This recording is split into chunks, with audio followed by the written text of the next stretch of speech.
Facebook yo nunca grabo así. Siempre en Facebook. Paradito Ajá. en Facebook. Yo también, cuando ahorita ya estamos aquí en vivo en Ya. en este teléfono. Lo agarraste con el mecate. Ayúdame a contestar todos los mensajes. Pregúntale a Carolina cómo debes de contestar, pero regularmente debemos de traer a esa gente a WhatsApp y ahí le vamos a pasar la información sobre el próximo curso en línea. Apenas lo estamos armando este. ¿Cómo se llama su radio? Este es Radio Rescate, 106.7. Sí, pero en redes sociales, ¿cómo es? Lo puedes encontrar como Radio Rescate 106.7 FM. O sea, ¿Qué tal? Saludos a todos. Acá seguimos en Salina Cruz y vamos a tener una buena charla.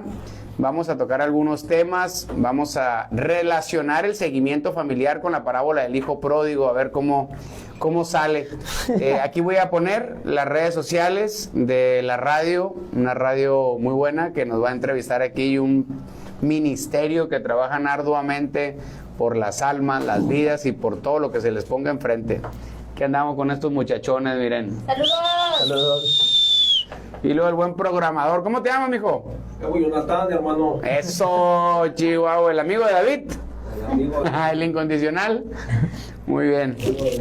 ¿Cómo están en Instagram? Saludos a todos. Acá seguimos en nada más tienen Facebook. Ah, ¿no tienen Instagram? No, nada más Hay que tener, mijo. No, Nosotros tenemos Ya les dije.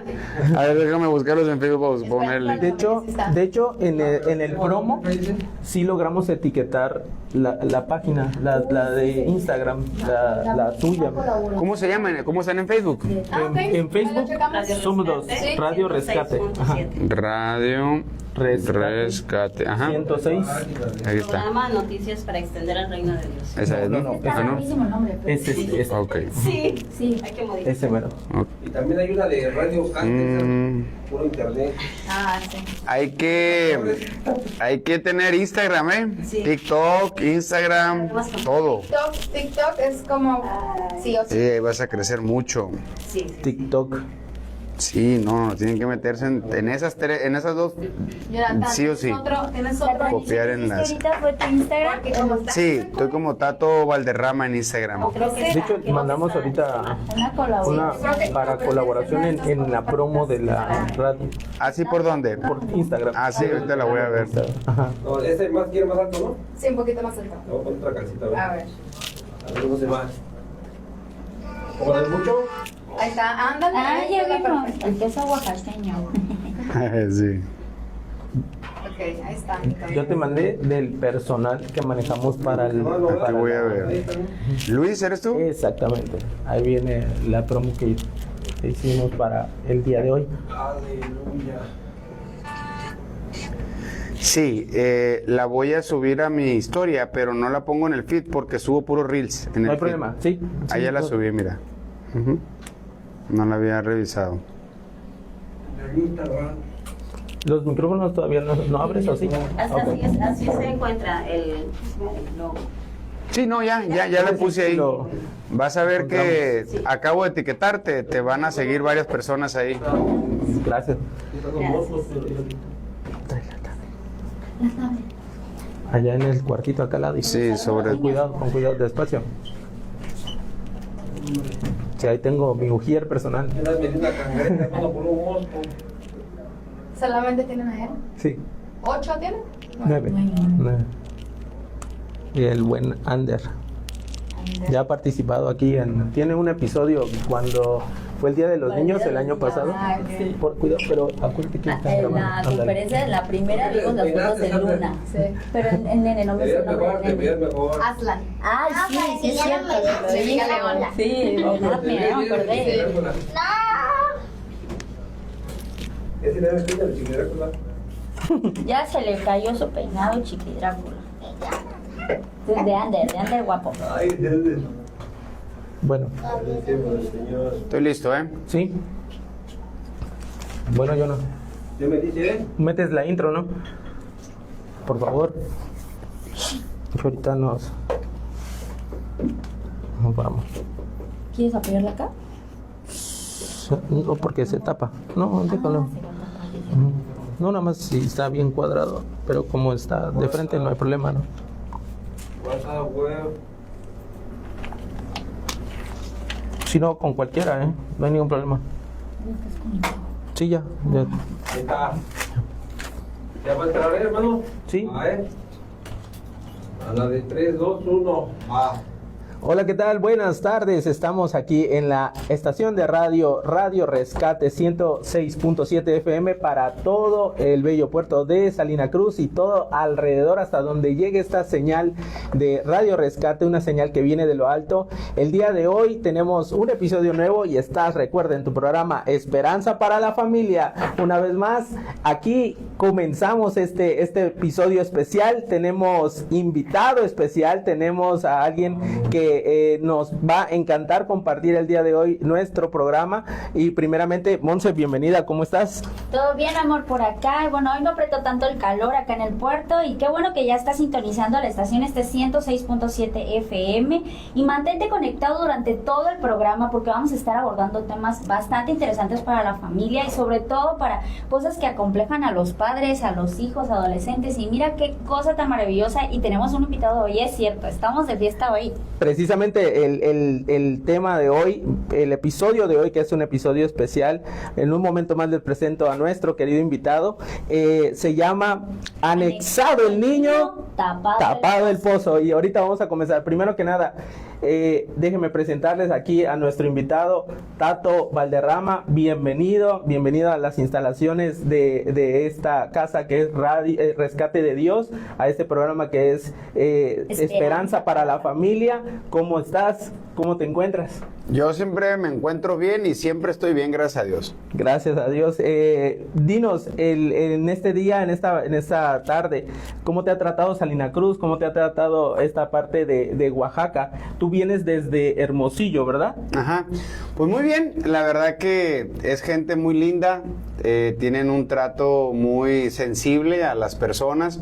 Allá en el norte a veces somos un poco recio, ¿no? O sea, somos a lo que va, mijo, ¿qué pasa? Dime. Seco, sí, directo a lo que se va. Sí, somos a veces muy broncos, ¿no? Y mira que yo te entiendo, porque de alguna manera nosotros venimos del sur, nosotros somos tabasqueños, y como que a veces escuchar que alguien te hable fuerte, que alguien te hable directo, que alguien te hable así, como que no estamos acostumbrados, me imagino, ¿no? Sí, a veces funciona, pero sí, cuando venimos para acá, para esta parte del sur del país o el centro del país, sí a veces tenemos que entender que el norteño a veces parece que grita o parece que está hablando, dando órdenes. Te está regañando. ¿No? Pero no, pues es nuestra manera natural de comunicarnos, pero a veces funciona, a veces la gente necesita reacción. Sí, como hablaba Cristo, no nos andaba por las ramas, a lo que va, directo, vámonos, ¿no? ¿verdad? Entonces, pues muy bien, la verdad que hemos tenido una serie de conferencias, ha habido muchísima gente en los eventos. La primera conferencia se llamó Adicto a mis sueños, una historia de logros llena de tentaciones adictivas. Es uno de nuestros libros que escribí con mi esposa, que aquí está, Selene. Ahorita lo vamos a enfocar al final, no se preocupe. También pudimos abordar una conferencia, creo que estuviste tú ahí, se llama Cómo ayudar al familiar adicto. Exacto. Es mi último libro, mi cuarto libro. Y hoy en la mañana impartimos una conferencia que se llama ¿Por qué recaen los adictos? Y en base trabajé ahí mi primer libro, que se llama El ladrón, la droga más peligrosa es la ignorancia. Entonces, pues la verdad que hemos tenido un buen tiempo, mucha gente, hemos vendido muchos libros, y eso me gusta mucho, que la gente invierta en su proyección y en su capital profesional, espiritual. Y los libros son una gran herramienta, la lectura te hace crecer. No, efectivamente, no. Aquí aprovechamos estas conferencias, abrimos un paréntesis, ¿no? O sea, han sido posible y se han logrado bajo, en este caso, ¿no? En apoyo y con toda la gestión del gobierno municipal, gracias al arquitecto Daniel Méndez Sosa, que es el presidente municipal actual, y la verdad que sí, ellos tuvieron a bien hacer esta actividad para los jóvenes, y sí, como mencionas, Tato, el primer día estaba estaba atiborrado de adolescentes, secundarias, prepas. O sea, cerca de, creo que eran más de 600, 700 personas que habían sillas. ahí. Ya había iniciado y ponían otra fila de sillas y seguían ampliándose. La verdad que estuvo bien bonito, bien emotivo, y los chavos bien prendidos, estaban ahí a todo lo que da. Ahora, el gobierno de alguna manera le ha estado invirtiendo, enfocando a, de alguna manera, tocar esa área, ¿no? O sea, no nos dimos cuenta, pero yo lo escuché en la ahora sí que en tu primera conferencia decías un dato del porcentaje que ha aumentado, en este caso las adicciones, si no mal 300%. recuerdo, ¿no? O sea, de repente cuando nos dimos cuenta ya, o sea, alguien empezó como a inclusive, me imagino, ¿no? O sea, de cada 3 familias, una, seguro, ya había probado alguna cuestión de la adicción. Sí, antes de seguir me gustaría, con su permiso, saludar a la gente. Claro. Creo que ya andamos en Facebook, ¿verdad? Saludos. 700,000 seguidores ahí en Facebook, no sé cuándo andamos conectados, pero los que se van a conectar, gracias por seguirnos. Y acá en YouTube, pues gracias a esta comunidad de YouTube y a toda la gente que se está conectando, les agradezco mucho, y también a ustedes por la oportunidad. Y sí, las cifras ahí están, ¿verdad? Las cifras exhiben la falta o el reto que tiene la iglesia en México, porque Dios no le dio las llaves de transformación al gobierno, se las dio a la iglesia. Entonces, si hay oscuridad es porque no hay luz, y si hay desesperanza es porque alguien no está hablando esperanza, y si el mundo no sabe bien es porque alguien no está echando sal. Entonces, ese es el tema al final del día, ¿no? O sea, el creyente tiene una responsabilidad con el mundo que Dios le entregó, porque Dios entregó su Hijo por el mundo, no por la iglesia. La iglesia es el conducto, pero lo hizo por el mundo. Y la pregunta es, ¿cómo está el mundo? Y el mundo es el punto de referencia del trabajo que está haciendo la iglesia.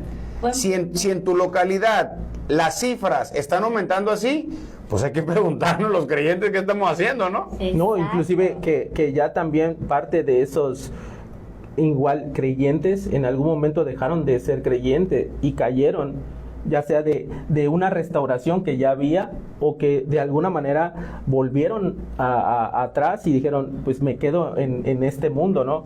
Y yo, ese punto que tú mencionas de algo no está haciendo la iglesia, el pastor de aquí, el pastor Roberto Morales, una vez me dio esta lección de minutitos, o sea, me dijo, mira, si en la política, si en la educación y si en la sociedad no hay una influencia de la iglesia, tenlo por seguro que la ciudad será un caos. Y evidentemente, o sea, la Biblia te habla de gobierno, la Biblia te habla acerca de los asuntos de la ciudad.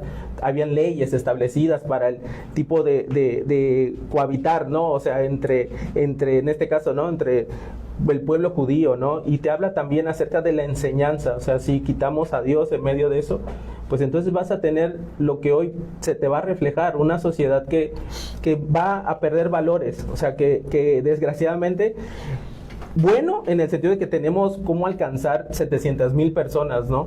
Pero también tienes esta situación en la que no sabes al rato el que puede llegar a acceder a ver, ¿no? O sea, en un video, en una imagen o algo. Entonces, los tiempos han cambiado.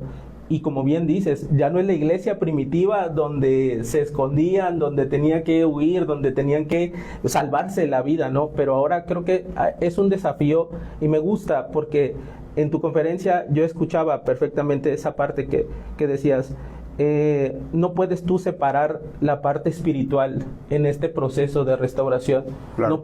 No puedes hacerlo por ti mismo, no tenemos la capacidad de sacar lo que está podrido, por así decirlo, dentro de nosotros. Nosotros somos así como un pensamiento, la terapia, la psicología, la pedagogía, todo este tipo de enseñanzas son buenas y son herramientas, incluso los mismos centros, todo aquel apoyo que venga es muy bueno, pero si tú no vas a la raíz del problema, si tú no atiendes las causas de origen, ¿no?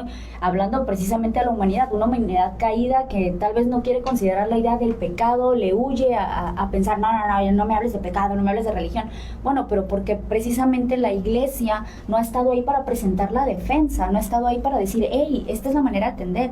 Y sí, es triste que sean pocas las iglesias las que atiendan las causas sociales, las que se metan de lleno, las que puedan trabajar codo a codo con un gobierno gobierno con una política porque no, porque yo soy iglesia y tu gobierno no, yo soy la luz, tú eres tinieblas, no hay que combinarlos. No, espérate, esa mentalidad no puede ser así. Sí, es que al final de cuentas el enfoque partiendo de lo que te... ¿Cómo te llamas, mi amigo? Luis Guillermo. Luis, yo quiero hacer una predicción ahí. Yo creo que sí hay muchos creyentes, ¿no? Oidores hay muchos, pero hacedores hay muy pocos, dice Santiago. Entonces, tenemos una población en México de casi más del 83% de la gente cree en Dios, ¿no? Pero practicar o tener un compromiso con Dios, pues eso es otra cosa, ¿verdad? Baja el porcentaje. Y de ahí... Si lo quieres ver de esta manera, abordando un poquito lo que tú comentas, tiene mucho que ver cómo nos han formado. ¿Cómo nos han formado? ¿Por qué Jesucristo sí podía hablar con funcionarios de gobierno, con fariseos, con prostitutas? ¿Por qué sí podía hablar con gente? Es más, Jesucristo, ¿cuántas veces predicó en una sinagoga?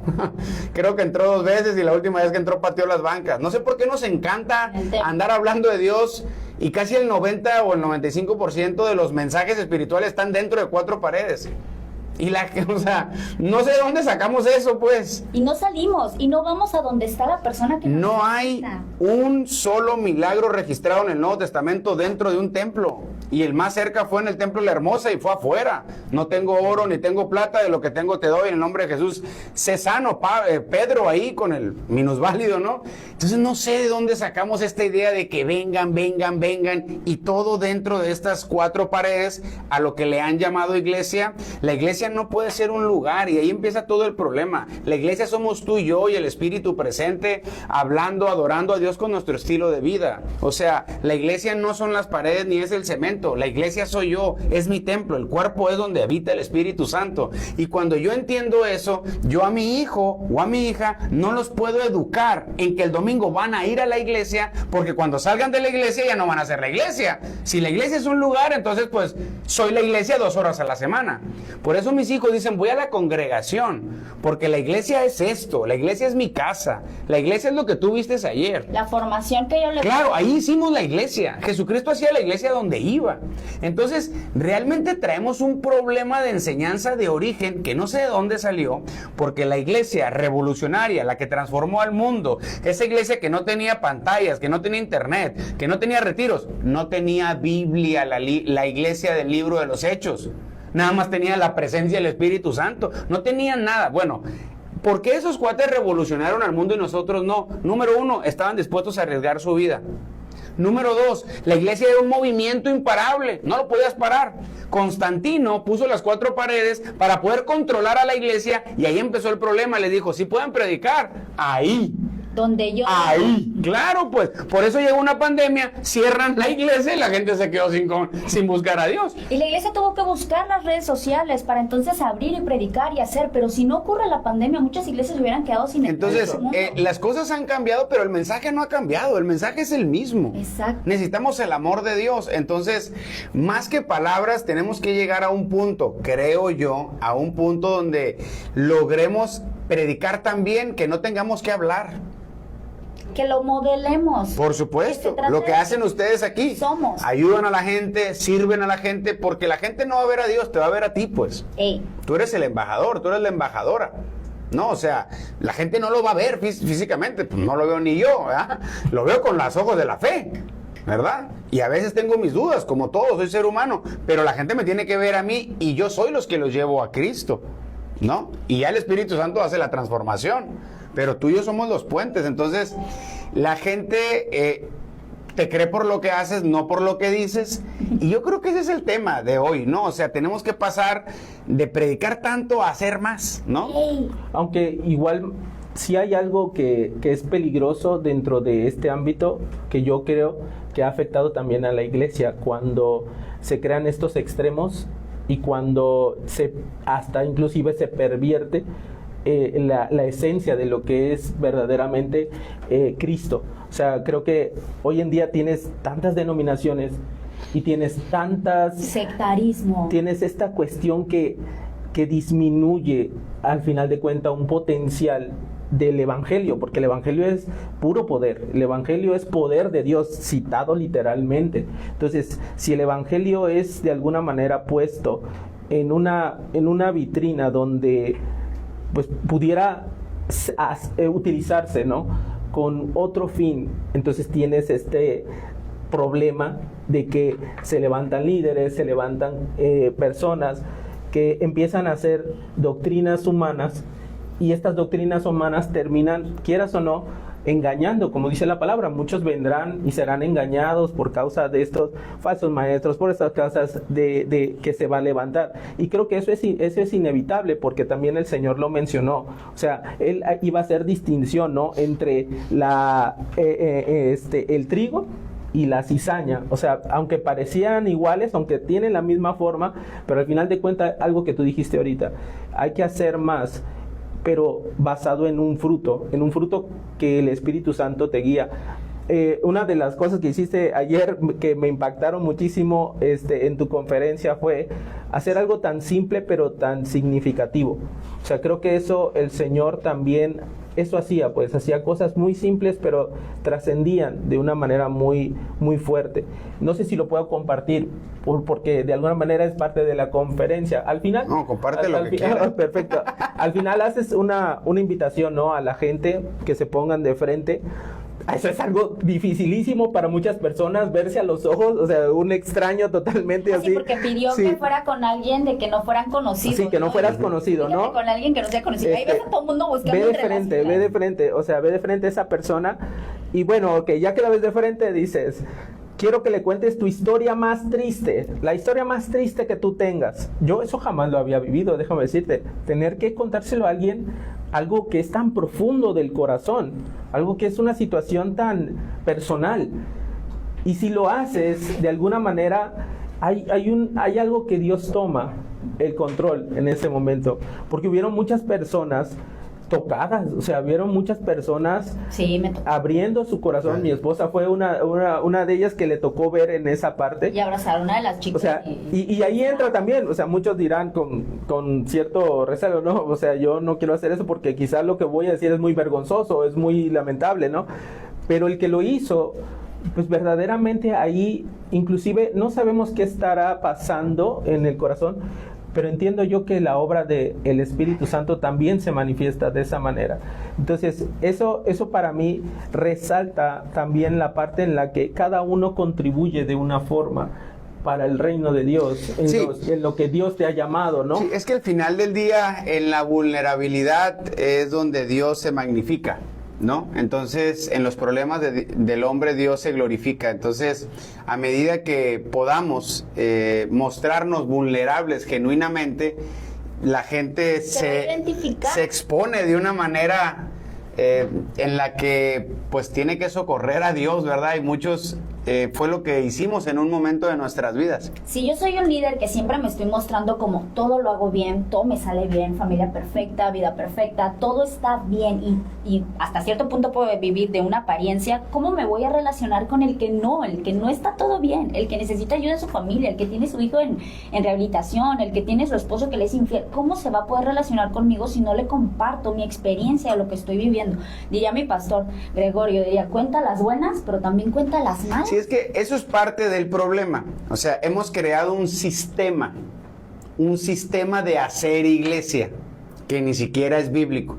En ese sistema, regularmente arriba de las plataformas están las personas que aparentemente, pues supuestamente son inmaculadas, ¿sí? Y aunque regularmente los líderes como yo, que a veces estamos en esas plataformas, por más que le exponemos a la gente que también estamos rotos, ¿verdad? Que también voy al gimnasio y veo nalgas, y lo tengo que decir así porque es parte de lo que quiero romper, pues, ¿sí? O sea, también soy hombre y me tengo que cuidar de eso, pero se cuidan tanto a veces que forman una línea entre los que están arriba y los que están abajo. El sistema está hecho para eso. La gente empieza a admirar en un nivel muy grande a los líderes, pastores, etcétera. El sistema lo ha creado. Incluso yo recorro todo el país, incluso cuando se apagan todas las luces, nomás hay una luz para el que habla. todo el peso de la responsabilidad espiritual está sobre los hombros de esa familia. Por eso cuando cae en pecado, y digo, cae en un pecado fuerte, porque el que diga que no peca miente. O sea, y obviamente hay de pecados que trascienden y hay otros en el día a día donde yo puedo llegar tarde y te enojaste y me enojé y te pido perdón y pequé, pues no, o sea, te tenía un poquito de odio, pero ya, no pasa nada. Y hay otro tipo de pecados donde puedo terminar en prisión, pues no. Entonces, si bien no hay una escala de pecados, pues sí hay unos que van a tener una consecuencia más profunda. A lo que voy es a que hemos creado un sistema, pues, y en este sistema es muy complicado que la gente no ponga toda su esperanza en el hombre, va a ser casi indudablemente, porque hemos construido un sistema, cuando antes era un movimiento, pues, era un movimiento donde llegaba Pablo, Pedro a una casa, sacaban la Biblia, compartían el pan, y no, y eso era, pues, ¿verdad? Eso era, entonces... Hechos 2. Lo que tenemos, creo que ha rescatado muchas gentes, me ha rescatado a mí. El sistema que tenemos con sus errores y sus virtudes me ha rescatado a mí, a lo mejor te rescató a mí, a ti, ¿verdad? Pero no le alcanza para transformar a la sociedad. No, eso es obra. No le alcanza para ser luz y disipular la ciudad. No, la ciudad no cabe en esas cuatro paredes. Si mañana hay un avivamiento y se transforma Salina Cruz, no sé en dónde van a entrar. ¿Sí me explico? Está hecho todos para a la playa. El 10%, nada más hay un estudio por ahí. Máximo es el 20% a veces que podemos disipular la ciudad. Pero cuando entendemos que nuestra función, que está bien congregarnos, pero que la verdad del asunto está... ¿Cómo se mide una iglesia? Con el impacto que produce, dijeron al principio. ¿Cómo impacta la sociedad? Entonces, ahí no importa si la congregación tiene 10,000 gentes o tiene 10 gentes. O tiene Pero 100. su impacto. Exactamente. ¿A quiénes están Pero el llegando? sistema que tenemos, ¿a quién veneras más? ¿A quién adoras más? ¿Cuál es la iglesia donde quieres ir? La que tiene la pantalla LED más grande, la que tiene la estructura más grande. Y cuando llegas a la congregación y le dices, oye, ¿dónde está tu mayor proyecto? No está en la ciudad, está en el estacionamiento. Y es el cuento de siempre, ¿no? Entonces, donde está tu dinero, ahí está tu corazón, ¿no? Entonces, sí hay algo muy profundo y podemos hablar de esto, pero el punto es eso. A mí me preguntaron por qué está aumentando en 300% el consumo de drogas y yo contesto directamente, porque la iglesia no está haciendo el trabajo que debe de hacer. Nosotros ¿no? agregaríamos como esperanza para la familia porque los padres de familia tampoco están haciendo su chamba. Es que Exactamente, y volvemos a este punto, ¿sí? Volvemos a este punto. Cuando tú vas a una congregación, ¿en cuántas congregaciones le dicen a un papá que es el pastor? ¿En cuántas? no, ¿Cómo? No entendí la pregunta. no, o sea, Tú pregúntale a mi hija quién es su pastor y te va a decir que yo, porque yo soy su pastor. Claro. Fíjate la debería ser el líder Exactamente, de la casa. exactamente. La mayoría de los padres de familia llevan a sus hijos a una congregación y el pastor es él, el que te disipula es él es la autoridad. No, señor. Debo ser yo. La autoridad de mi casa soy yo, la cabeza del hogar soy yo y Dios me va a pedir cuentas a mí de la responsabilidad de mi esposa y de mis hijos. Fíjate la diferencia. Cuando yo entendí eso dije, ¡guau! A la torre. O me levanto a orar en las mañanas y ayunar porque es mi responsabilidad. Qué padre que pudieran tener esa responsabilidad todos los varones, ¿Y qué pero les no pasa? son formados en esa línea. no, y mira, tomando en cuenta algo que me gustaría que sí nos puedes compartir.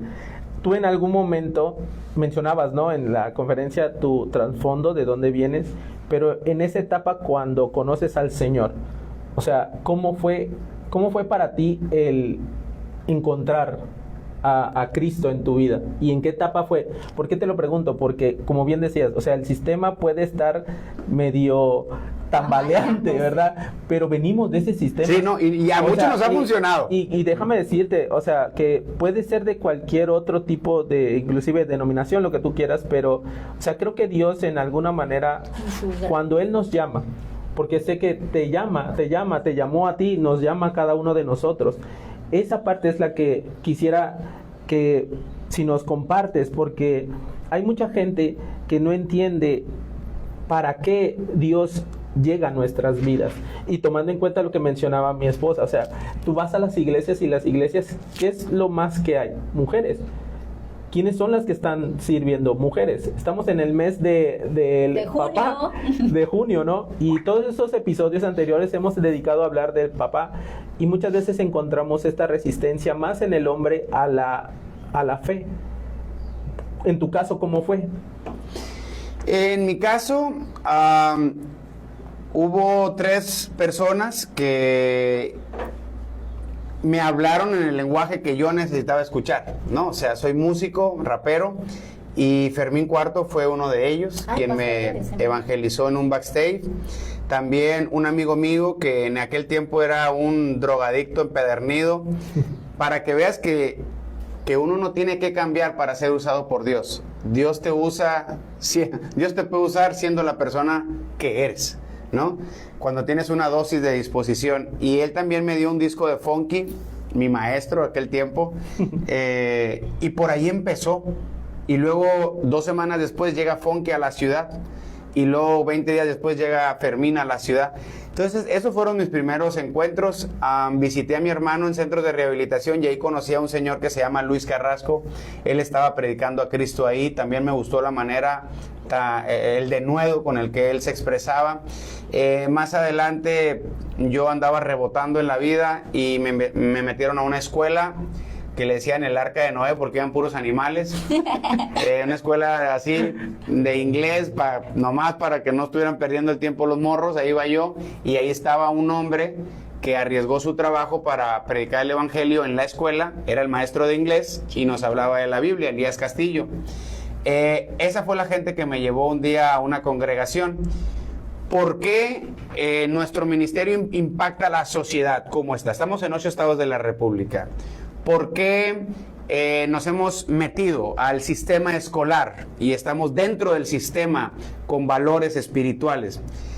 Porque entendimos desde un principio la vida de Cristo, que es afuera, siempre, siempre, siempre, siempre, trabajando en la sociedad, un líder social, un líder de impacto, un líder comunitario, ¿no? Alguien por ahí me decía, oye, tu ministerio lo respalda una iglesia. Lo respalda la iglesia de Cristo, mano. Iglesia nomás hay una, no hay otra. La Biblia habla de una nomás. Pero claro que tengo mi congregación de 18 años.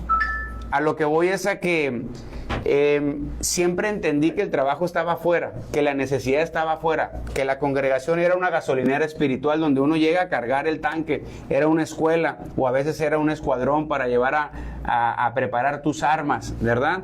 Pero adentro dije, yo no tengo absolutamente nada que hacer aquí. Ya hay 2 personas, que es el pastor y otro líder, que nos capacitan, y es su función, capacitar y hacer discípulos, pero ya no hay más trabajo aquí, pues ellos lo hacen muy bien, ¿no? ¿A qué puedo aspirar? ¿A predicar una vez cada 6 meses? Cuando acá tengo el escenario de la calle, tengo 700 escuelas en mi estado, no me voy a pelear por un púlpito ahí, Bien. ¿no? Entonces entendí que la palabra trabajo significa ministerio. Tu trabajo es tu ministerio. ¿Dónde está tu campo misionero? En tu trabajo. Por eso te digo que nosotros como líderes, yo soy un líder de la iglesia, ¿sí? Trabajo con grupos ministeriales, pastorales por todos lados. Entonces, y hago un llamado porque sé que este programa lo escuchan gente de fe, gente nuestra. Entonces, tenemos mucha responsabilidad en lo que estamos enseñando, ¿sí? Enseñémosle a un papá que él es el pastor, que es el pastor de su casa, ¿verdad? Enseñémosle a la gente que todo el que se dice ser un siervo de Dios es un ministro. La palabra ministro significa servidor. Tú eres una ministra, tú eres un ministro, yo también, mi esposa también. Tu hijo es un ministro cuando lo pones aquí. Pero si tú llegas a una congregación y preguntas, ¿quién es el ministro? Todos apuntan a uno. En vez de decir, ministro, aquí todos somos ministros, mano. Dios nos usa a todos. Dios me usa también para sanar. Dios me usa para enseñar. ¿En qué te puedo servir? Pero el sistema no hace eso. El sistema está para que funcione a través de una familia o de una persona. Después nos enojamos porque todo el rebaño no chambea. Todo el rebaño no impacta. No, pues que estamos a expensas de las órdenes del pastor, ¿no? Entonces, nosotros pastoreamos un centro comunitario en Hermosillo. Ahí pues hay salones, una cancha de pasto, tenemos aulas, van 100 niños todos los días. Ese lugar está quemado, lo hemos transformado. Pero no es que tengamos la razón, no me importa eso. Lo que sí creo es que ha llegado el momento en el que tenemos que preparar a las personas para que salgan a impactar la sociedad de lunes a viernes. No solamente vengan un domingo esperando un milagro. Y eso me pasó a mí. Yo desde que llegué a la congregación, leí los 4 evangelios de Cristo y dije, oye, este cuate siempre andaba chambeando, siempre andaba en la calle, ¿no? Pues empecé a ir a centros de rehabilitación, duré 8 años como voluntario y ahí empezó mi escuela, ¿no? La gente me decía, oye, ¿cuántos ministros se enojaban conmigo? Te estás saliendo de la cobertura, es que para servir a Dios no te voy a pedir permiso, pues. O sea, no te puedo pedir permiso para andar ayudando a la gente, eso lo hago porque Dios me ama a mí, ¿sí me explico? Y me acuerdo que muchas veces, el obstáculo a veces mayor para poder llegar a las almas, a veces era el sistema. A veces era el sistema y eso es lo que tenemos que trabajar y quitar ese control que tenemos con la gente, ¿no? Entonces, hemos llegado muy lejos, creo, ¿verdad? 1 millón de seguidores en redes sociales, un programa que está en muchas escuelas y la gente, tú preguntas por Tato Valderrama y nadie te va a decir que es un cuate religioso y nada. Así como hablo en todos lados. Dios me rescató, Dios me salvó, agárrense de las manos, oremos al Señor. Si no crees, te amamos también, no pasa nada, porque no hablo de una religión. Y eso fue como yo aprendí a hablarle a la gente, nada más tratando de seguir la filosofía de Cristo, no más. ¿Cuántas veces Cristo invitó a la gente a una congregación? Pues ¿dónde se congregaba Jesús? Pues abajo de un árbol. ¿No? Entonces, esa es la manera en la que la gente ha recibido que no estamos tratando de forzarla a pertenecer, a venir. No, te llevo el amor de Dios y en lo que yo he aprendido, en eso te sirvo. ¿Quieres algo más? ¿Quieres seguir aprendiendo? Bueno, mira, hay una congregación, hay un grupo en casa, ahí puedes aprender un poco más, ¿verdad? Pero si no, no pasa nada, mano, o sea, Dios te bendiga, ¿no? Creo que cada padre de familia tiene que tomar responsabilidad de, ok, voy a congregarme, voy a discipularme, pero esto que estoy aprendiendo en la iglesia lo tengo que llevar a mi familia, porque el hijo que tengo en casa me necesita, porque la nena, la quinceañera que tengo en casa me necesita, porque mi esposa me necesita. Entonces tengo que promover el que lo aprendido en domingo, yo lo traslado a mi casa también y lo practico en mi centro de trabajo y lo practico en todas partes. Mira, hay una cuestión que a mí en lo personal, yo tuve un padre que fue alcohólico, tuve un padre que le costó una etapa aceptarlo, asimilarlo. Mis hermanos de alguna manera también lo vivieron. Yo conocí a Cristo hasta los 20 años. Entonces yo también. Hasta los 20, ¿no? Y a partir de ahí, yo fui una de las personas que no fui a Cristo por una necesidad. Necesidad me refiero a que tuvieron una enfermedad o tuviera alguna cuestión. Algunos se acercan por cuestiones de dinero, trabajo, o sea, yo me acerqué por una invitación de aquí, de la que hoy es mi esposa, pero cuando llego, yo me sentí identificado porque dije, oye, estoy en deuda contigo. O sea, yo estoy en deuda contigo. Yo era un muchacho que jueves, viernes, sábado estaba en el antro, feliz de la vida, saliendo a las 4 de la mañana. Yo pasaba por ti, no te preocupes, yo soy tu chofer designado, pero acompáñame, yo nada más lo que quiero es estar allá. O sea, y de repente esa verdad de saber que alguien había dado la vida por ti. Y a partir de ahí, o sea, no había domingo, en la iglesia donde comencé, no había domingo que yo no estuviera los 3 servicios. O sea, yo los 3 servicios en la mañana, en la tarde y en la noche. O sea, de repente ese se volvió mi deseo de estar porque, claro, era un muchacho que te podía leer todo, podía saber de todo, pero jamás había agarrado una Biblia. Y cuando era el servicio, de hecho ella se reía, ¿no? O sea, ya agarraba la Biblia y decía el pastor, no, pues, Lucas 16, y ya empezábamos, Lucas 16, y el pastor paraba en los primeros 2 versículos, pero yo, oye, mira, aquí dice que...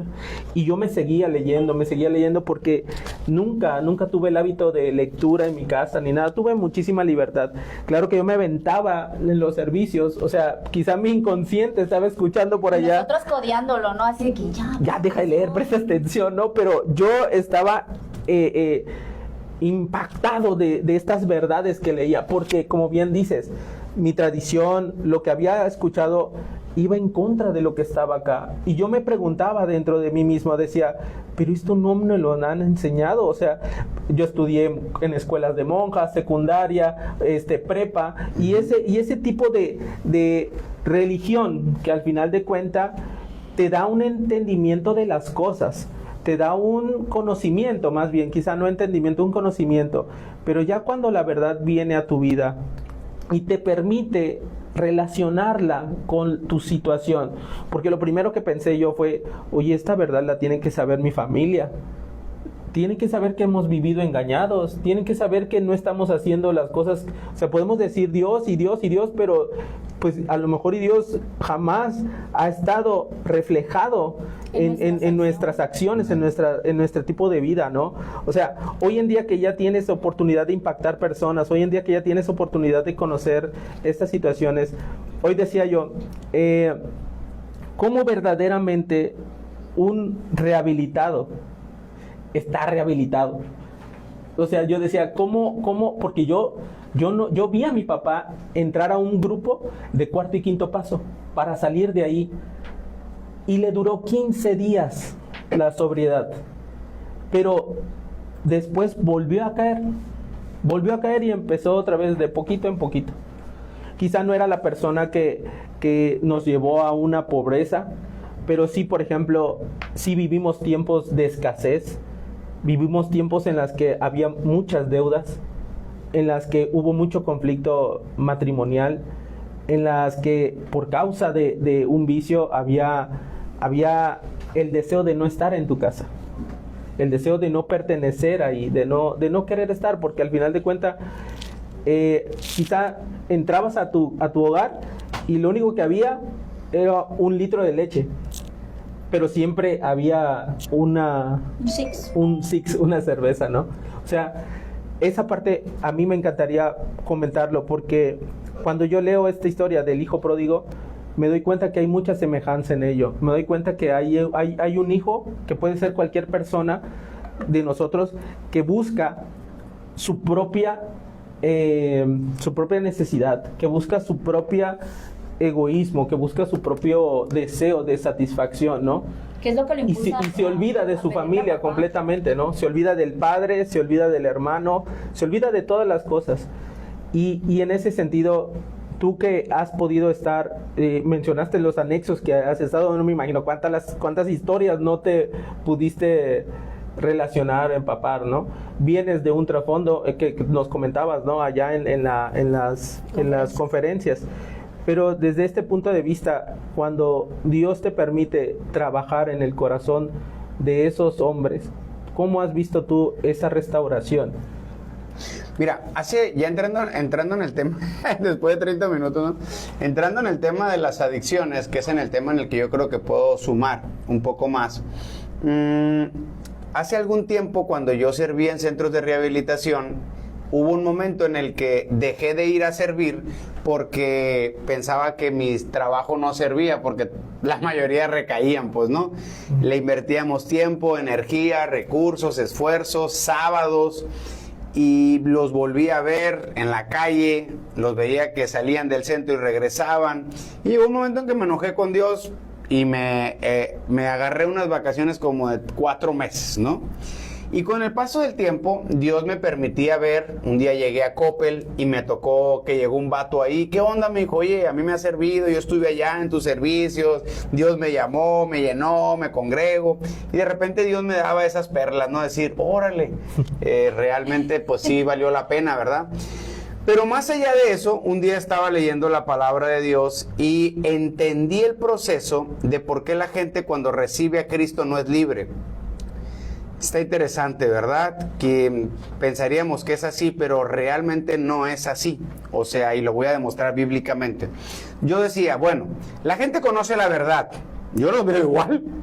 La gente pasa al altar, recibe la verdad. Yo los veo igual de majaderos, igual de mal hablados, igual de pirujos, igual de drogadictos. Yo los veo igual, a veces hasta peor. Entonces yo decía, pues la verdad, ¿quién está fallando ahí? Porque la verdad no los ha hecho libres. Ese era mi conflicto, ¿no? Entonces un día estaba leyendo el Evangelio, San Juan 8:32, Y entendí esa parte, pues no, leer el contexto y el versículo completo, ¿verdad? No nomás el último versículo del 34. Entonces cuando me voy hacia atrás dice, si permaneces en mi palabra, serás verdaderamente mi discípulo y conocerás la verdad, y la verdad te hará libre. Entonces yo estaba predicando muy mal ese versículo. Porque te mochabas una parte. No, pues es que así me educaron también. En todos lados te dicen que la verdad te hará libre, no es cierto. Pero no te leen los textos. No, es que la verdad no te hace libre si no permaneces en la verdad. ¿Te fijas qué diferente? Y yo por todos lados escucho eso. La verdad te va a dar libre, no es cierto.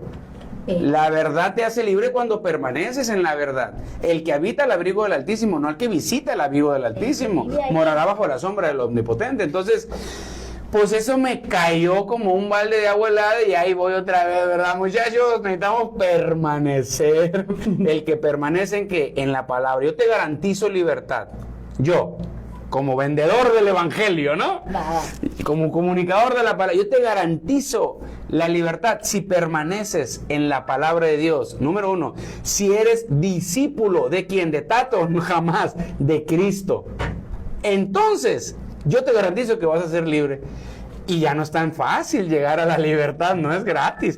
Tienes que vivir un proceso. Entonces, ¿por qué el índice de rehabilitación es tan bajo? 12% dice la ciencia, en la realidad y en los hechos es del 5%. ¿Qué significa eso? Que por cada 100 muchachos que salen de centros de rehabilitación, 95 van a regresar en los próximos 40 días. Y es triste. No, pues claro. Y si lo estás viendo desde el punto del negocio, es como tú eres un taller de carros y todos los carros que arreglas te van a regresar. O sea, está bueno eso, ¿no? Entonces, ¿por qué pasa eso? Porque necesitamos reforzar el seguimiento, la permanencia en las cosas de Dios, sea un grupo de AA, sea un grupo de cuarto, quinto, donde esté Dios. Donde esté Dios ahí, ¿sí? Sea una iglesia, ¿sí? Entonces, mi papá se restauró en un grupo de AA, mi mamá también, yo no, yo en la iglesia cristiana, si le quieres poner un título, ¿no? Entonces, Dios está en tantos lugares y a veces hemos pensado que la verdad es Cristo, sí, pero Cristo está en muchísimos lugares, no solamente en nuestro sistema, porque es un sistema, ¿no? No solamente en nuestra pecera, hay muchas albercas y mares donde la presencia de Dios está, como en los grupos de AA, por ejemplo. Eso es una iglesia. Los que hemos estado ahí, los que conocemos de dónde viene, los que conocemos el trasfondo espiritual, es una iglesia impresionante. No le llaman iglesia, pero yo sé que eso es una iglesia. Por supuesto. Entonces, ¿por qué recae la gente en adicciones? Porque no hay un seguimiento. Y el seguimiento va mucho más allá de conocer o no conocer. Es más, permanecer. Y cuando logremos ayudar a las personas a permanecer, cuando la familia entienda esto, que el centro de rehabilitación no rehabilita. Tiene 3 objetivos el centro de rehabilitación. Número 1 es desintoxicar. Lo hacen muy bien. No se puede desintoxicar en tu casa. Es una persona, quítale la droga a una persona y cuidado. Cuidado. O sea, si tiene un cuchillo, cuidado. Se va a descontrolar. Si consumía heroína o era alcohólico, va a sudar frío, va a pelear contra fantasmas, se va a hacer popó, se va a hacer pipí, le va a dar calentura. No te imaginas, va a vomitar. O sea, tiene 15 años, 10 años funcionando con la droga, se la quitas y lo vas a desconocer. Por eso la desintoxicación la hacen muy bien los anexos. Les llaman cuartos de detox. Ese primer objetivo, desintoxican el cuerpo. Número 2, deshabituar la conducta adictiva. Ese es el objetivo número 2, que sí hace muy bien el centro de rehabilitación. Yo les preguntaba ahora en la mañana, ¿no? Que fueron de muchos anexos. ¿A qué hora se levantan? A las 6. ¿Qué hacen después de las 6? Tender la cama y luego desayunar y luego terapia y luego barrer el baño y luego limpiar los calzones y luego, ok. Y luego estaban los papás ahí, ¿verdad? Igual que en su casa, lo hacen igualito. No, hombre, se levanta a las 12, a las 3. Ok. Esa es la diferencia, ¿verdad? ¿Por qué en el centro sí hace así y acá no? Porque aquí hay un gobierno y en la casa la ha estado gobernando el adicto. Un desgobierno. Exactamente. Y eran Al-Qaeda. Entonces, eso es lo que le enseñamos a la familia, ¿verdad? Cómo tener un seguimiento. Cuando el individuo regresa a casa, necesitamos que siga permaneciendo en un ambiente espiritual donde esté la presencia del Espíritu Santo, ¿sí? Donde esté Dios. Ya si de ahí el muchacho se congrega o emigra, ok, no importa, pero que permanezca en el plan de Dios, que permanezca en las cosas de Dios. Y esa es una gran forma de permanecer en libertad. Si no, es casi un hecho que su fracaso de haber estado en el centro de rehabilitación no va a servir para mucho, ¿no? El tercer objetivo del centro, te dije 2, primero desintoxicar, segundo deshabituar la conducta adictiva, es romper la rutina adictiva, y el número 3 es la reinserción social. Esa no la logran los centros de rehabilitación. ¿Ahí quién debe de involucrarse? La familia, como bien lo dijiste, la familia, y la familia tiene que ser entrenada ¿por quién? ¿El gobierno la va a entrenar a la familia? ¿Quién la va a entrenar? Pues deberíamos estar. Nosotros. Entonces necesitamos darle la responsabilidad al pastor de la familia, sí, que sienta celos en nuestro pastor de la congregación y que sepa que ahora en su congregación va a haber 200 pastores, no uno, ¿no? ¿Por qué? Porque así es, porque así debe ser, somos la cabeza del hogar. Entonces, si te fijas, todos vamos agarrando un poco de nuestra responsabilidad. La familia tiene que aprender qué hacer cuando regresa un adicto a casa. El adicto tiene su responsabilidad. Y cuando hablo de un adicto, me refiero de un dependiente de sustancias, pero igual puede ser una persona que está batallando con un pecado. Nuestras congregaciones están llenas de adictos. Adictos a pornografía, adictos al dinero, adictos a muchas cosas. Hay adicciones visibles y otras invisibles. Entonces, el seguimiento es la base de mantenerse en libertad, pero la familia tiene que saber cómo actuar y no es sencillo. El muchacho o la muchacha tiene que poner de su parte. El hijo pródigo un día tuvo que regresar. De hecho, mira, ahorita que lo mencionas, es curioso porque esa historia te permite relacionar varios aspectos. El hijo pródigo pues se lleva entre las patas toda la riqueza, ¿no?, que él pudo haber recibido como herencia. Malgasta, acaba en una condición, como yo te mencionaba, ¿no? En mi caso particular lo vi que hubo deudas, vi que no había a veces para más que una sola cosita, nada más para comer, y la adicción te lleva a eso, te lleva a la ruina. Y en la historia del hijo pródigo, él encuentra trabajo cuidando unos cerdos. Estas organizaciones, el anexo y todo eso, muchas veces parece que el cuidador de cerdos no tiene una función, pero creo que tiene una función. El cuidador de cerdos le da cuidado y trabajo, por así decirlo, a esa gente que nadie quiere, a esa gente que ya está tirada a la calle. O sea, la condición del hijo pródigo verdaderamente era que ya había perdido todo, no tenía absolutamente nada. Que nadie le daba un peso por él. Y estos cuidadores de cerdos, o sea, le abren las puertas a esta gente para que de alguna manera en la escasez, como bien dijiste tú ahorita, esos 3 aspectos que hace un anexo, ¿no? O sea, lo desintoxica. Aquí no hay modo de que lo único que se te pueda antojar, ¿qué va a hacer? Lo que está comiendo el cerdo, mano. O sea, no tienes opciones para buscarle, ¿no? Y de alguna manera entiendo yo que así como el hombre dice que vuelve en sí, la palabra de Dios menciona, ¿no? Y tú bien lo dices, o sea, necesitamos la ayuda del Espíritu Santo porque Él es el que convence de pecado. Él es el que le va a decir al anexado, al que está en una condición así, verdaderamente no puedo continuar ya con esta vida. Verdaderamente tengo que cambiar, o sea, tengo que volver. El hijo pródigo porque vio que ya estaba a punto de comer. En mi tierra decimos la baza. No sé cómo se diga allá en tu tierra la comida del cerdo. ¿Cómo le dicen? ¿Sabe? No sé. Desperdicio, o sea, allá en Tabasco decimos la baza, ¿no? Porque tiene su olor característico, o sea, al final de cuentas es desperdicio. Y el estar a punto de comer eso es como decir, oye, ¿qué momento que hago aquí? Pero esa gente que le da trabajo a ese hijo pródigo es muchas veces estas organizaciones, o sea, son estos anexos que hay que ensuciarse, pues, que hay que soportar a veces al que se enciende porque lleva una semana sin consumir cocaína, al peligro que muchas veces la gente en casa ya lo da por perdido, pues. O sea, la actitud del padre, tú no ves a un padre Y esa es la parte que también, que debe de hacer el familiar cuando su hijo está anexado. O sea, el padre no se figura, ¿no? No figura más. En el tiempo en el que se fue el hijo. En el tiempo en el que se fue el hijo. Pero una de las cosas que yo he entendido es que el padre, si algo estaba seguro, es que no intervino en ese proceso de su hijo. ¿Sí me explico? Sí, claro. O sea, no mandó a averiguar, a ver, oye, averíguame, mando a alguien a ver dónde está, o lo voy a ir a buscar porque lo necesito acá, porque o sea, era su hijo. Y yo creo que lo amaba por igual, tanto el mayor como el menor, pues. Pero creo que dejó que de alguna manera tuviera esa experiencia hasta que... Y yo a veces he dicho, papá, mamá, que estás en una situación donde tu hijo no está, donde tu hijo está perdido, está en esa situación. Mira la actitud de este padre. Te di por muerto, porque así le dice cuando lo encuentra, ¿no? Estaba muerto y hoy vive. Para mí que estabas muerto. Pero es esa actitud donde no voy a intervenir en donde quiera que te vayas a meter o en donde quiera que estés en esa condición. Creo que muchas veces los padres hacen eso, ¿no?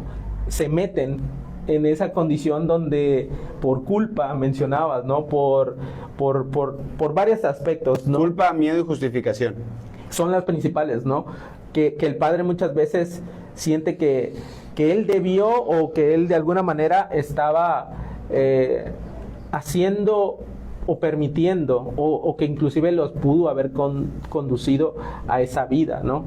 Entonces, ¿ibas a comentar algo ahorita? Y en la parte donde el padre se hace a un lado, como dejando que el proceso del hijo, ahí entra también de que ellos también son disciplinados. O sea, de cierta forma, el chavo que está en la rehabilitación está siendo disciplinado en estas tres, ¿no? Detox y cambiar las disciplinas. Bueno, yo lo entendí como que era la disciplina, el paso 2. Y número 3, la reinserción. Pero el padre también debe llevar su propio proceso de rehabilitación, porque si en su momento el muchachito nunca tuvo la disciplina en casa, por supuesto que eso lo orilló a tener la vida que tiene ahora. Pero también está el otro extremo, el muchachito que quizás tuvo todo, pero no tuvo límites. Porque ayer precisamente con uno de los centros que tuvimos oportunidad de platicar, eso nos decía, es que ese es dos tipos de drogadictos que hay. El que tuvo todo pero menos límites, y el que le faltó la atención, el que le faltó el amor. Entonces llegan al centro de rehabilitación, pero no solamente ellos necesitan eso, también los padres. Y tú ves en la Biblia a un padre que se prepara para esa llegada del hijo, porque nunca en su corazón se rindió a creer que el hijo iba a regresar. Tan así que cuando lo ve de lejos, dice la palabra de Dios, que lo recibe con las manos abiertas, que lo recibe con brazos abiertos de, hey, venga para acá, vamos a hacer lo que... O sea, no por lo que sucedió, entiendo yo, o lo que pasó, se va a anteponer primero la relación y lo importante que es la relación de la familia. O sea, porque creo yo que desde el momento en el que el padre prepara todo y organiza una fiesta para celebrar que está vivo, más que nada. Y ya después vamos a platicar el asunto de... Eso no dice. Exactamente, ¿no? Pero creo que enfatiza más bien la gracia por encima de la condenación. Y esta parte tú que lo puedes de alguna manera, ¿no? O sea... Pero ve la diferencia. Ajá. Hay una diferencia. ¿Cómo ayudar? Hay 3 maneras que podemos enseñar cómo debemos de ayudar. Número 1, cuando la gente te pide ayuda, ¿sí? Tu ayuda va a ser eficaz cuando la gente te pide la ayuda. Sí. Número 2, cuando tú ayudas sin esperar nada a cambio. Tú ayudas a alguien sin esperar nada a cambio, va a ser una buena ayuda. Si no te frustras, ¿sí? Si no ves el resultado esperado. Es condicionar eso, no ayudar. Número 3, ayudar sin ponerme en riesgo. Entonces, el papá del hijo pródigo, vino el hijo pródigo a pedir la ayuda. Eso es bien diferente. Cuando un papá, que ojo, lo estamos platicando y se oye muy fácil, pero si tú tuvieras a tu hijo o mi hijo anduviera así, no sé si me alcanza mi maestría y mis libros para saber actuar. Claro. O sea, la presión de no saber dónde está tu hijo, la presión de saber que se está relacionando con el crimen organizado. O sea, no sé si las letras me alcancen para yo por eso yo no juzgo y trato de hablar con empatía. Trato de hablar sin juzgar porque yo sé y yo vi el proceso de mi hermano en casa y vi la preocupación de mi mamá. Por eso yo nunca le digo a una señora, no se preocupe, señora, no. aprenda a vivir preocupada, ¿no? Así va a ser, pues si es un hijo, ¿no? O sea, entonces... Pero si queremos entrar en esta doctrina de cuál es la ayuda correcta a un familiar adicto, pues sí, lo ideal es esperar a que él pida la ayuda. O sea, poner las reglas y los límites en casa, y el que no se someta, pues bye bye, ¿sí? Se fue el hijo pródigo porque le ha de haber puesto las reglas claras el papá. Ah, ¿te quieres ir? Pues que te vaya bien, campeón. ¿Quieres hacer tu voluntad? A ver cómo te va. Y se fue. Pero él regresa a pedir ayuda. Entonces eso es bien diferente cuando el adicto o el dependiente viene a la familia y le dice, mamá, papá, ayúdame. Y cuando él pide ayuda, hay que ayudarlo siempre. El problema que tenemos los papás es determinar hasta cuándo lo vamos a ayudar cuando no está pidiendo ayuda ni nos está pidiendo ayuda. Otra manera, la cuarta manera de ayudar es preguntarle a la persona, ¿en qué te puedo ayudar? ¿Verdad? A lo mejor la gente te dice nada. Hay muchos dependientes que dicen en nada. Yo quiero seguir así. Y ahí entramos en otro proceso, soltar con amor. Dios le da la libertad al individuo de hacer con su vida lo que él quiera. Como papás es muy difícil, pero soltar con amor significa aprender a respetar las decisiones de un adulto aunque no esté de acuerdo. Si él viene un día a pedirme ayuda, lo voy a ayudar, pero mientras quiera seguir así, que se haga cargo de sus responsabilidades y de sus consecuencias, como el hijo pródigo, porque a veces es la única manera de que regrese a pedir ayuda. Tocar fondo no es necesariamente una sobredosis. El hijo pródigo, por lo menos en la Biblia, no dice que se drogó con marihuana del pasto ahí, no sé, no dice nada de eso. Pero fondió. Sí. ¿Por qué llegó a un fondo? Porque se dio cuenta que estaba solo. Tocar fondo no necesariamente es una sobredosis, no necesariamente es haber pasado todas las muertes y revivido como Rambo o Tom Cruise, ahora que salió la película Misión Imposible. Es darte cuenta que volteas hacia un lado, volteas hacia el otro, volteas hacia atrás y te has quedado solo, ya nadie está contigo. Ahí es donde puede entrar un proceso de reflexión. Muchas veces los papás están mande y mande y mande a sus hijos al anexo, a centros, a clínicas, a esto o al otro, y no dejan vivir ese proceso, y los entiendo, pues no. Porque ellos buscan, sáquenme a mi hijo de este problema. No, es que el fondo puede llegar tras prisión con una condena de 30 años. Es que el fondo puede llegar sin 2 piernas en el hospital. Y los papás le tenemos miedo a eso. Queremos evitar eso. El problema es que no tenemos que trabajar en quitarnos ese miedo, que es tan difícil y puede durar años.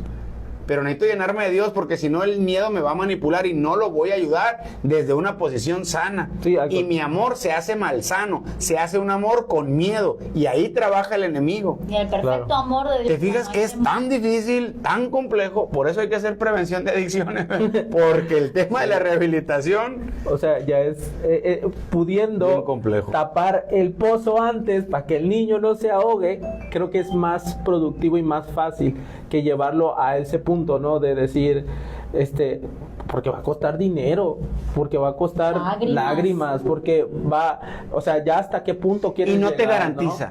¿no? O sea, el esfuerzo sí. de los padres no garantiza rehabilitación. Tú puedes quedarte, vender tu casa, tú puedes quedarte desnudo, puedes lo que tú quieras, y eso no significa que tu hijo se rehabilita. El dinero no rehabilita. Es verdad. Entonces, en ese sentido, mira, hace rato lo mencionaste, ya para ir terminando, todos al final de cuentas tenemos una adicción que lo podemos llamar pecado. O sea, evidentemente cada uno de nosotros se vuelve adicto antes de que Cristo llegue a nuestras vidas, porque dice la palabra de Dios que Él nos hace nueva criatura, y que en esa posición, en esa verdad, ya el pecado no tiene parte sobre nosotros. Pero entonces, ¿qué pasa? Porque, como decía el apóstol Pablo, ¿no? O sea, yo hallo una ley aquí adentro de mi cuerpo. O sea, yo quiero hacer lo bueno, me consta, o sea, yo pienso lo bueno, pero mi carne termina traicionándome. O sea, y él dice, miserable de mí, o sea, esta condición, y estamos hablando de un hombre que escribió, casi media del Nuevo Testamento, ¿no? Entonces, un hombre que estaba en consagración lo dice, pues que esperamos nosotros, ¿no? Como en la primer plenaria, ¿no? Decía, disculpe que te interrumpa, vi un meme ahí que decía un vato, oye, si el Piqué dejó ir a Shakira, ¿qué no puedo?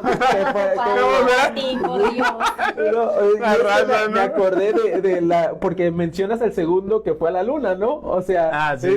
Si este fue a la luna y cayó, ¿qué nos espera a nosotros? Sí. Exactamente, entonces en ese sentido, creo yo que todos tenemos una necesidad llamada pecado, o sea, y ese pecado transgrede de alguna manera nuestro ser, que pudiéramos decir y juzgar, decir, no, mira, ese ya se fue a la droga, se fue al alcohol, se fue a esto, pero créeme, la mentira es un vicio muy grande y no hay anexos para mentirosos, bueno fuera.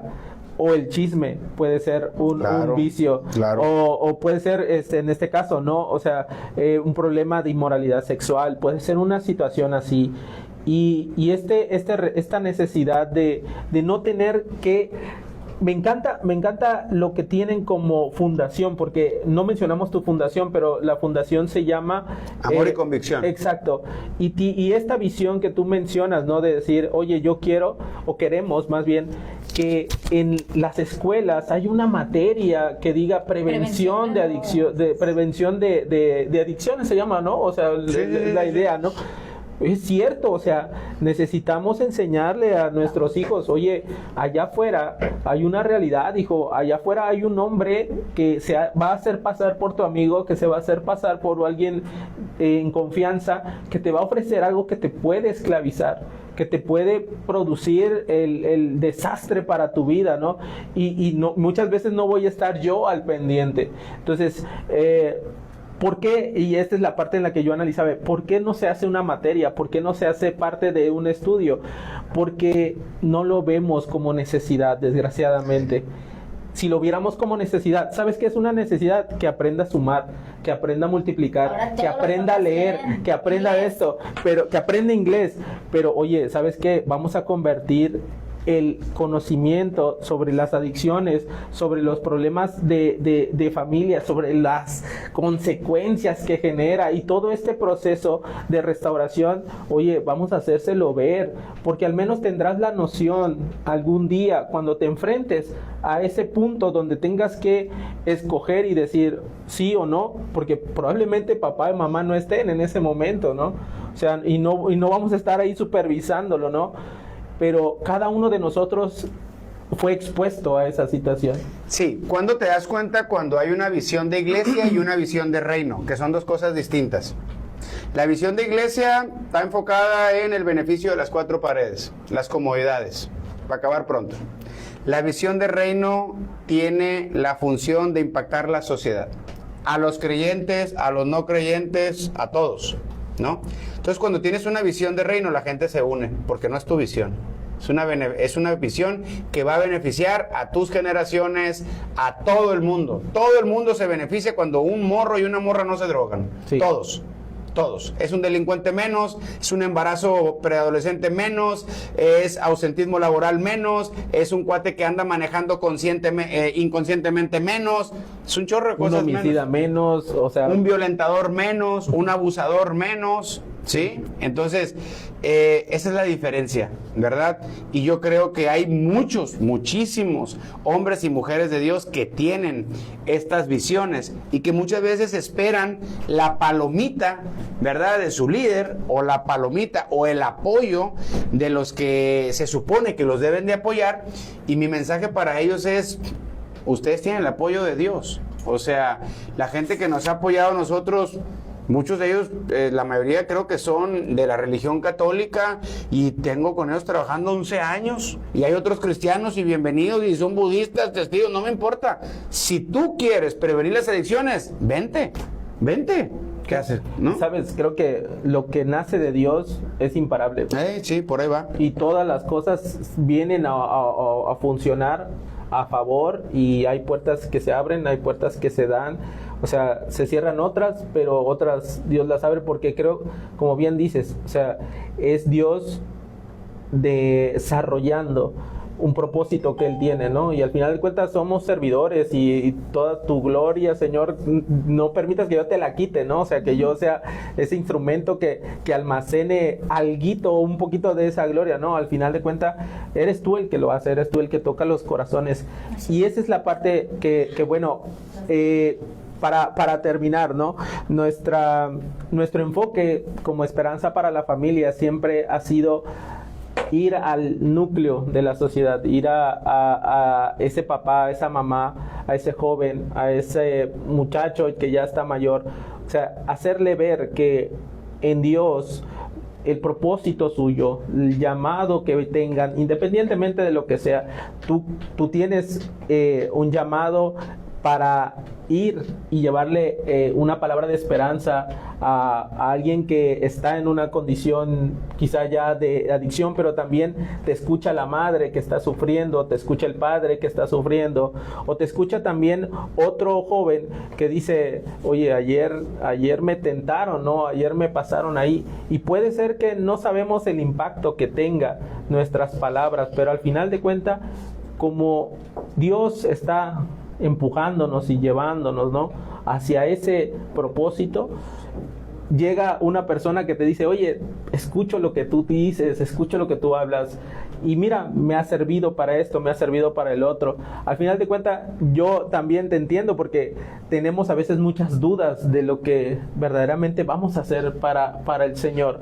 Pero aquí me gustaría que tú, para terminar, ese consejo que le puedas dar a esa familia, a esa persona que nos está escuchando, que a lo mejor está en ese temor de decir, Dios, ayuda a mi familiar, si está a lo mejor ya en un proceso, ¿qué le dirías a esa persona, a ese que te escucha, que está esperando el milagro de parte de Dios, algo que le pudieras animar?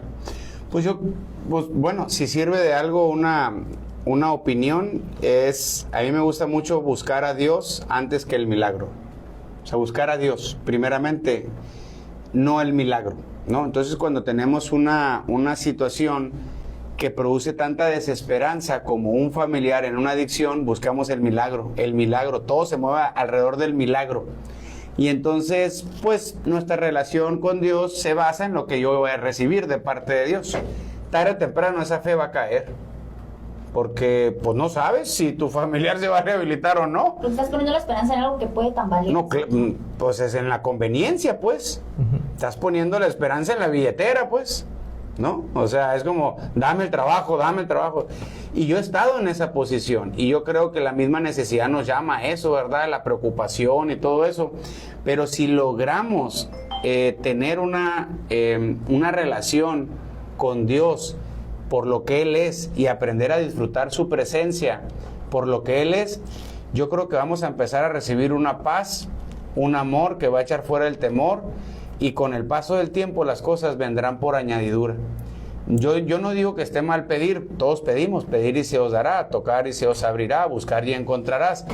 Pero yo he visto mucho eso en las familias con hijos dependientes. Buscan a Dios por el milagro. Y cuando llega el milagro, pues se va a Dios, ¿verdad? Que ya cambió su necesidad. Entonces, cuando aprendemos a disfrutar la presencia de Dios, es cuando vamos a realmente poder entregarle nuestros hijos a Dios. El soltar con amor, entregárselos a Dios, hacer lo que está dentro de mi campo nada más, y lo demás saber que pues solamente va a ser ahora sí que un milagro, ¿verdad? Entonces, este proceso de buscar a Dios por lo que Él es, no por lo que me va a dar, es algo muy gratificante para nuestro ser, para nosotros mismos, y nos va a dar un resultado. Lo va a dar porque lo va a dar, ¿verdad? Y esa sería una opinión. Buscar a Dios primeramente antes que el milagro, ¿verdad? El milagro va a llegar, pero a veces no va a llegar lo que nosotros queremos que llegue, ¿verdad? Va a llegar, pero el amor de exactamente. Dios sí va a llegar, y eso la verdad nos va a dar un propósito, una razón para pelear, una razón para vivir, una razón de por qué pasó lo que tenía que haber pasado, ¿verdad? Y le vamos a encontrar un porqué y un para qué a las situaciones, y eso nos va a dar un índice mayor de bienestar, y si Dios así lo quiere, el milagro del familiar. Claro que sí. Pues Tato, muchísimas gracias. por la oportunidad de tenerte en esta casa radiofónica Rescate de Dios, por lo que nos has compartido el día de hoy, estar en este programa Esperanza para la Familia.